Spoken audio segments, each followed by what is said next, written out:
এ তোমাদেরকে আমি একটা জাদু দেখাবো, দেখবা? এই যে বোতলে পানি আছে না, এটা সাদা পানি তাই না? আমি এটা লাল করে দিব, তোমরা শুধু বোতলের উপরে ফা বলবা, ঠিক আছে?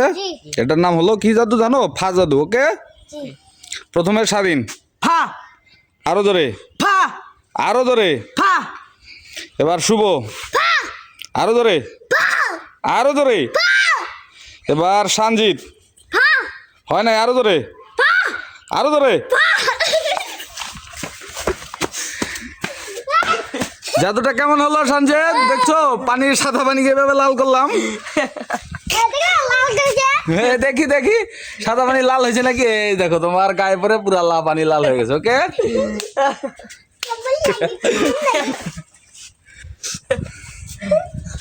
তো বন্ধুরা আসলে জাদুটা কেমন লাগলো অবশ্যই কিন্তু কমেন্টে জানাবেন, ঠিক আছে?